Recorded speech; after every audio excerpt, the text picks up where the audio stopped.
Good evening. It's great to be back with you. Lloyd, ladies and gentlemen, we have had such a difficult time. Last year, we tried to get this show up and running again, and boy, everything just hit the fan. This year, we've tried twice already to try to get the show up and running, and after two rather lengthy delays, I'm happy to report that Bob and I are back. Welcome to another season of and tonight I wore the Chicago Blackhawks jersey simply because, and I know being a Bruins fan, you would expect a Bruin shirt, but truthfully, this is probably one of the best team logos ever. It's just great. And there is a small amount of people who really get upset seeing this logo. They're not hockey fans. They just like to make noise and claim, oh, that's insulting and blah, blah, blah, blah, blah. So I wear it basically just to piss them off. And that sets the tone for our whole season because, as always, Bob and I do not follow the gospel according to Bettman, and we are ready to go.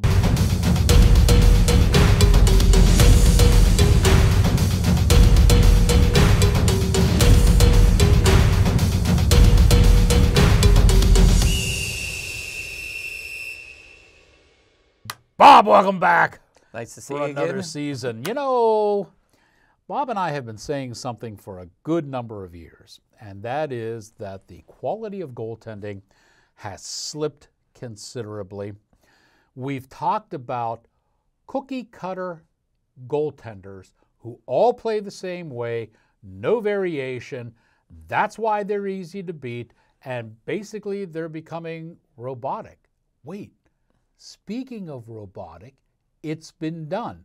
This was tried in a men's league. You won't believe what you watch. Human goalies are too good. Oh! Oh!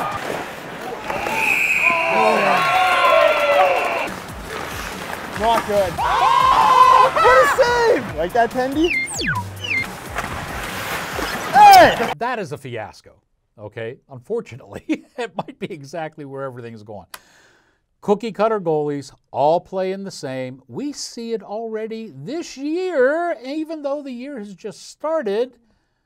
There's a whole big rundown on these goaltenders. Makes me sick to my stomach. Yeah. It really does, because these guys are playing the same style, which means it's easy for the offensive coach or the defensive coach to scheme against these goalies because they all play the same. Yep. The only difference is they have a different colored mask, a different colored jersey, and maybe different colored pads. Yeah. I mean, you got guys like Jonathan Quick who's made a living off of being unpredictable. Yep. You know, and you go back to the closest goalie you could compare to Quick might have been Dominic Hasek in their style because you didn't know what the heck they were doing. Yeah. And then you got these basic goalies, you know, Vasilevsky's, Bobrovsky, they're all drop and block. They all rely on their speed. They all play on their knees. Yeah. See how many goals are going over goalies' heads that are deflected because they're already down and out. They already can't see the puck because they're down off their knees. They're trying to look low. These bigger curves on the stick is not keeping the puck on the ice.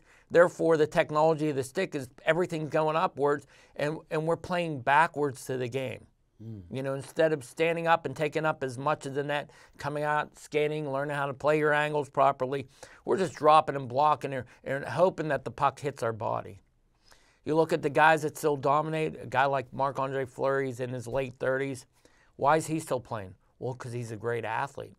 He moves very well. He still drops and blocks, but he's changed his game. He has ramped it up. You look at a lot of the goalies that are top in the league. There's no more North American goalies that are top on the goalie list. A lot of Russian goalies, a lot of Finnish goalies, a lot of Swedish goalies are in the league, and they're dominating. Why? Because the Canadians and Americans will not change their style. Everyone knows hockey in the USA is still backwards. We're still behind the time. We're still old-fashioned. We still trying to recreate the wheel. Instead of keeping it simple, the old KISS method, keep it simple, stupid, as my coach used to always yell at me. And we're trying to do things that the body physically cannot do anymore, which means you see a lot more goalies getting injured, whether it's a hip surgery, knee surgery, back issues, because your body just can't take that pounding pressure of your equipment plus your body weight on those knees and hips for 20 minutes at a time, basically. And some of the teams that get lit up, like your San Jose goalies, you're going to see them on the injured list really quick because the more shots you see, the more time you're down on your knees, which means the more the body can't take that stress and pressure. For whatever reason, goalie coaches insist on playing this style. Yeah. And a lot of goalie coaches that are insisting on playing this style probably won't be goalie coaches too much longer because, as you can see, the NHL does want the rising goals. Yeah, they do. They always want the rising goal. So they're always going to favor the offensive zone. Therefore, it used to be the goalies would play chess with the forwards, and we were always one piece ahead of it. Now I think we're 2 pieces behind, and this is why, because goalies and goalie coaches and defensive coaches and coaches in general, they're going to lose their job a lot because they are not getting it done because you win in net.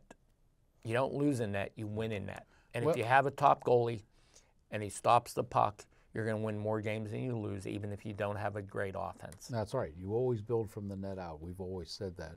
You know, the whole thing with the goaltenders and the way they're playing and this stupid robot thing and everything else. When we were first starting to get this show together, we had talked about Jonathan Quick.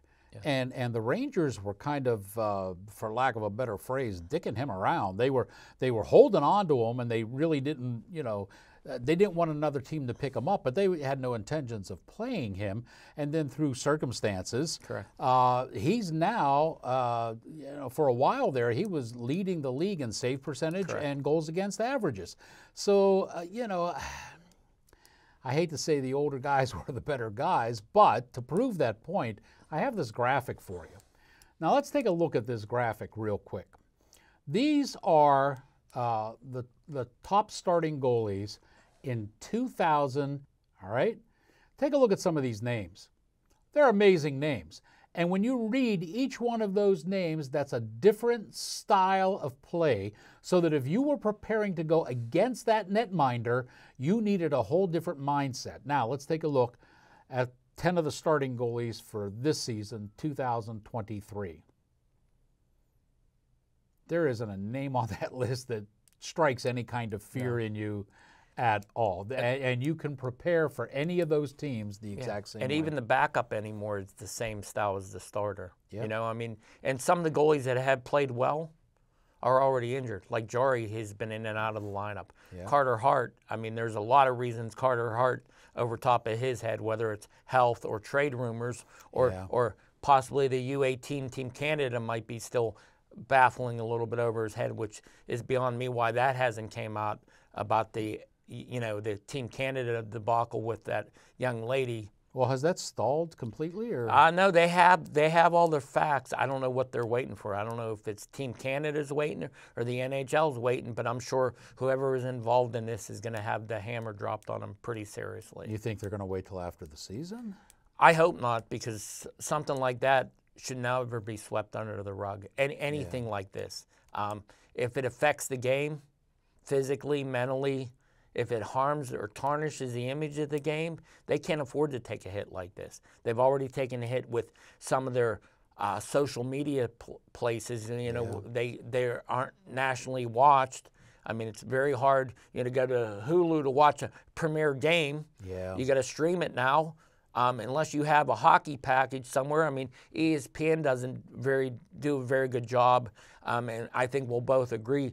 You know, at least in Pittsburgh, since Fenway had taken over their Pittsburgh thing, I think that's went really downhill, even more than what it was. I mean, they fired one person, they brought 5 other people on, and none of these people, okay, you can be an NHL player, but, you know, you got to do your homework. Yeah. You know, I mean, granted, you know, Bork's made a career at being adequate, you know, as a broadcaster, but you can't bring everyone, Joe, that played for your team in to announce it. You know, I feel bad for Burkowski. He's never played here. Yeah. He's new to the announcing thing. He looks a little bit nervous. Like, you know, it would have took nice if they would have gave him time and maybe let him do a couple games in the minors or let him do a couple little shows instead of throwing him into the fire. Yeah, you're right. I remember the same thing happened with Brent Johnson when we had Brent Johnson on the show. And he was being offered a position down there with the Washington Capitals. And I told him, I said, you know, this is what I do. I teach broadcasting. I said, I'd be glad to, you know, get together with you. We can get together, you know, a half dozen times and I can have you ready. It never happened. And I mean, now technically he's still on their roster, but they replaced him with a woman. Yeah. They replaced him with some blonde girl that, you know, is a ditz girl that talks. And obviously, you know, sometimes good-looking people sell, you know. No. They would never have gotten rid of him if he'd have met with me those 6 times. I guarantee that now. All right, before we get off onto the broadcasting thing, although I got to say, I'm glad we're finally done with Erie. I really am. They say if you live long enough, you can see your enemies, you know, dissolve. And we got rid of Steigerwald. That was a godsend. And we got rid of Erie. So anything from here got to be a step up. Speaking of step ups, the NHL, the league, made incredible news among sports fans and athletes when they came out and said, that's it. None of this political, social justice nonsense on, you know, warm-up nights or on the tapes for the sticks and all that. We're done with it. We're here to play and promote hockey, and that's it. None of this social justice bullcrap. And everybody went, hooray! What'd that last, 2 weeks? Yeah. Something like that. A circus. And then all of a sudden, it came back. Well, you know, if you follow the In the Crease Facebook page, which is under the term Netminders, you'll find that one of the main reasons was because of Brian Burke. Everybody knows Brian Burke, and he's, you know, a big guy with he owns the company that makes the rainbow tape, okay? Yeah. So that's why the rainbow tape came back. But this story gets even more complicated, and you've got the sidebar there with Logan Thompson. Yeah, well, this is just unbelievable. First of all, I thought the Players Union was a lot stronger than this. Yeah. So the poor goalie Logan Thompson of the Vegas Knights wanted to put a cancer ribbon on his back of his mask. The NHL came back and told him absolutely not. And this is after they let back the rainbow tape. Yes. Yeah. And for a guy that you don't know if someone in his family maybe had cancer or does have cancer. They do. And to me, it's a part of the goalie mask. Like, for example, here's a beautiful designed goalie mask right in front of us. If I wanted to put a middle finger on the back of that mask, that's my mask. Ili Nastasi. Yes, I paid for that mask. I should have the right to do whatever I want to. And I really wish Logan Thompson would have filed a grievance with the union and go after the NHL for that. Just like the Flyers, one player on the Flyers said he was wearing pride tape on his stick in a game, and if you want to find me, please. I won't say the player's name. Just like, again, the Flyers were involved in the Pride Night also, because Ivan Provorus, who's his religious beliefs said that he could not participate in something like that. And why are we making a big deal out? We live in a country where we can say and do pretty much what we want in reason. Supposed to. You know? And we're basically hog-tying these people. Yeah. You know? And we'll later on in the show, I'll have another rant about the minor league, at least the Penguins, minor league affiliate Wheeling Nailers and the Wilkes-Barre Baby Penguins made it mandatory, and they missed the boat on this also because they needed to do their homework. They made it mandatory for everybody in their roster to wear a neck guard.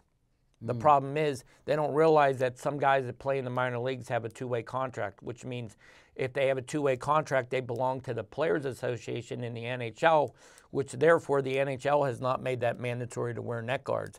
So therefore it's an option, not forced to. So now you got two leagues that made it mandatory, or two hockey programs made it mandatory, and guess what? They really can't, because if you're an NHL contract guy and you're playing in the AHL and your team comes and says, you got to wear a neck guard. No, I don't. Yeah. I'm going to file a grievance against you because I belong to the NHL union. Well, let's talk a little bit about, since you brought it up, that neck guard, because that came down to the Adam Johnson incident, and right after that incident occurred, the first thing I heard from the pundits of the league, their PR people, was they blamed the titanium blades. They said that was the problem because without the titanium blades, are you buying that? No, Yeah, not at all. So what do you think? Personally, when a tragic accident happens, okay, like this, you know, and it's bad enough it happened, and it's bad enough it's happened multiple times, and this is the first time someone actually died from it. Yeah. Okay. Unfortunately, I do believe that USA Hockey, for example, don't enforce rules, which makes it safe for everyone on the ice. Because let's just start at the Bantams, midget, major. If something like this happened at a facility like anyone's local, like say Ice Castle, like say the YMCA, we'll say Mount Lebanon's Arena, Barrel, Alpha, whoever got struck by that skate is probably not going to make it, just like Mr. Johnson did. Yeah. Okay? It's fact, it's not fiction. So when you're little and you get the kids wearing the neck guards and the mouthpiece like you're supposed to as a coach, like you're supposed to as an official, like you're supposed to as a parent, maybe the guys, when they get to that next level, would still be comfortable on wearing it because now they're used to it, which, again, you could be saving a life. The fact of the matter is this incident has happened, to my knowledge, about 6 times. 1 death out of 6 times. That's still one too many times. Sure. You know, and some people will say that this wasn't an accident, this was deliberate. That's what I've heard. Okay? And I'm saying if the guy had intentions of hurting someone, okay, which would be impossible to prove because the only person who knows whether he intentionally tried to hurt someone or not is a player that did it. Yeah. Okay? I still don't believe if you watch it in life speed, real time zone, that it wasn't an accident. And I'll tell you that the game moves too quick at that level, whether it's in England, whether it's in the NHL, whether it's in Greece, whether it's in Toronto, wherever you're talking. The game's too quick for you to react and think that way. You know, it wasn't like he took this skate off and he did a Happy Gilmore on him. Yeah. You know, number 2, the skate cut went from left side to the right side, which means whatever he hit, unless you had a surgeon right then and there, there was just not, it's just a tragical thing. To drag the family through this, to drag the NHL through this, to drag the organization through this, where it happened at, to drag all these people into it, it's a big black eye on all of hockey. Could it have been prevented? Probably not. Do you know when you're dying? No. When it's your time, the good Lord takes you, the good Lord takes you. It was a tragedy. Could it be prevented? I'm not so convinced with even wearing a neck guard with the way they're designed, unless you're wearing it very tight, that it might have caught some of it, but it still might have got cut. Yeah. You know, so it's a shame, it's a tragedy, but again, the NHL, instead of doing their due diligence, jumped the gun. I think the Penguins organization, because he played for the Penguins organization, it was a great gesture, but I think they did jump the gun. And there are some NHL guys that are wearing neck guards right now. There's probably 1 or 2 on each team now.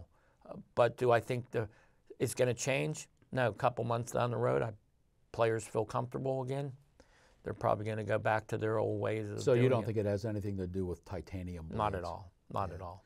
So we go back to this situation where the league is playing social justice and they're allowing the tape, mainly again because of Burke, but then they kibosh Thompson when he wanted to put and the ironic thing is he wanted to put that whatever sticker ribbon, or whatever it was on his helmet during the month Of that October. hockey fights cancer. Yes. Yes. Yeah. And they said no to him. Yeah. A little bit too are much they gonna hypocrisy for this? Are or they what? going to stop goalies putting colored equipment on? You know, are they going to stop their, you know, are they going to mean make go every back to the goalie old go all brown, white or brown? Yeah. Because basically a goalie mask is his calling card. Yeah. That's his image. Yeah. You know, and if someone wants to represent cancer, or someone wants to represent Heart Association, or someone wants to represent, you know, the gay rights represent with a rainbow, it's their personal preference. I'm not God. I'm not the judge of this. They should be allowed to do what they want in reason. And I think that request is in reason, you know, especially when it hits home, when it's a family member. And especially when the league is promoting that month, whatever Yes. that, you know. Personally, I don't think leagues should promote So anything. Giannis Honestly, Hilliard that's more for wrestling. should have been reprimanded for putting the mustaches of all his teammates on his mask when they had mustache for cancer. I remember that. Right? Right. It was okay back then. What's Right. the difference? Right. There's no difference. Yeah, especially if the league is already promoting it, then that's it. I think it has to I do guess with the when league they can't make force money things. off of it, so that's why they don't want to promote it. That could be. You know? That could very. And speaking of making money off of things, when Bob told me this, I almost fell out of my chair. But since we've shifted from goalie playing to you know, materials and stuff, apparently there was a giant fiasco at the beginning of the year regarding jerseys. Yes. Let them know. So this brainstorm, and we live in a world where business, you can't monopolize business in our country, I guess. Well, there's a company called Fanatic Yeah. that took over the rights to do jerseys for the NHL, and they kind of dropped the ball. And it was tough to get jerseys, and they're still wearing jerseys that don't have the Fanatic logo on them. They're still wearing, I believe, the Adidas logo on their jerseys. And the company bought this and paid an outrageous amount of money to deliver something that they might void of contract now, from what I understand. Oh, jeez. They do represent 99.9% of the jerseys for the NHL, meaning that you can either get it from the team or you can get it from Fanatics. I work for Play It Again Sports up in Greensburg, and we're not permitted to buy jerseys. And I collect jerseys, obviously, a few jerseys here. And yeah, so Fanatic has the rights to the NHL more so than the NHL teams. But my understanding was that they had to submit them or provide them by a certain deadline. Yes, and they couldn't. They missed the deadline. Yes, twice. How do you do that? If you're a major company, well, with when that you're kind of making shirts over in China or Philippines, and you don't have the proofs. Now, in the NHL, to get a third jersey promoted, yeah, it's got to be, the art's got to be turned in a year in advance almost. As soon as, like, for example, the Flyers play the Devils and the Rangers play the Islanders in the outdoor games back-to-back, I think it's, 17th and 18th. As soon as that happens, the organization goes into, hey, let's make money mode. Right. And we're going to design and create a jersey. Then they got to send it to the NHL. The NHL got to sign off on it. Then the NHL sends it back to the Flyers. And they say, are you sure this is what you want? Then the Flyers sign off on it. Then they send it to the jersey provider. Then the jersey provider says, we can do this, but we can't do this. We can do it this way, we can't do it this way. Then it goes back this long process, back to the Flyers, back to the NHL, back to the Flyers, and they do it with all the teams that are making their third jerseys. Then, by the time they get a final thing, then you got what's called a sample made. They send a sample to the team, they send a sample to the team they're playing against, and they send a sample to the NHL office. Then they all got to sign off on that again. And at that point, they got to start making the jerseys. And at that point, that's when I see the jerseys, because someone leaks it out. Then I make my decision, do I want this jersey or don't I want this jersey? Is it ugly? Is it not ugly? Am I going to spend an outrageous amount of money on it when you can go onto these websites offshore and buy them for $30, Right. the same that Fanatics selling them for $150. if you get them on sale. Yes. Yeah. And those, while you're speaking of jerseys, the Heritage game has already been played while we're taping this, and those jerseys were god awful. That's an understatement. Yeah, The you're best right. part about that Heritage game was the goalie Skinner wearing a tribute to Grand Fuhrer, his gear. That was the best part of it. I don't know what they were thinking with the logo or the tan gloves and pants. If you're going to do tan, they're going to make the whole shirt tan. Yeah. Let's not sugarcoat it. And Calgary's goalie, he really missed the boat, man. I mean, he had nothing classic looking. No. He just looked like he had his regular set on because he was too concerned with breaking in a new set of gear. Yeah. Just terrible stuff. And whoever they're getting as the designer for these, sometimes the third jerseys, but these special team, I tell you what, they need fired. Unless they're related to Bettman, I can't understand why they stay. Well, it comes from the organization. They've been terrible. Comes with the organization. They've been terrible. Yes. Speaking of terrible, Terrible Tom, as he was known here in the Berg. But you and I always had different opinions of him. We always liked the guy. Tom Barrasso has made the Hockey Hall of Fame. And we say that kudos, to Tom for doing that. Not soon enough. But you are not happy with the Hockey Hall of Fame, are you? Not at all. Okay. So if it wasn't for our big seal up at work, we have a Customer Appreciation Day, I'd have been in Toronto, Ottawa, and back in Toronto. My younger two boys decided we were going to go up and it just wouldn't work out for my schedule. So I gave them my blessing and my credit card so they can buy me some souvenirs. And I was really looking to add another jersey to my collection, considering this is the first year that Peter Forsberg actually put his foot back into a pair of skates. And he was going to play in the Hall of Fame game, being a Hall of Famer. And I was like, yeah, I want one of those jerseys because, I collect them. Here's my credit card number. Make sure you get me a jersey. So they go to the Hall of Fame game. And first of all, they had pucks there, a couple autographed pictures of the Hall of Fame guys, and that was about it. Hall of Fame's small, obviously.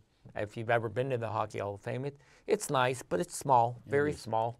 The event was horrible. The game was supposed to start at 3 o'clock. They had these poor guys in all their gear, except for the Hall of Fame inductors, and obviously Lundqvist had to get out of his suit after the ceremony and get in his goalie equipment and get out. The ceremony lasted an hour. The game didn't start until 4:05. They only played 2 periods. Last time I checked, hockey's a 3-period sport. Yeah. Ryan Miller played the one net. Lundqvist played the other net, and I don't think Barrasso played it all. And I'm not sure, but I think Mike Vernon might have only played a couple minutes, which, when you're older guys, Miller and Lundqvist, they haven't been out of the game too soon, so they played. But it was a cluster. And then to make it worse, well, maybe Fanatic was in charge of the souvenir jerseys. My kid said there's no pro shop in the Hockey Hall of Fame. Can you imagine that? But they did go and see 3 great hockey games. Oh, there's that then. But and you got a hat. I got a bunch of hats. I got like 5 hats in this trip so far. There you go. So my younger 2 boys went to Carolina. I got a Hartford Whalers shot. Din, din, din, din, din, din, din. And then I got an Ottawa Senators hat.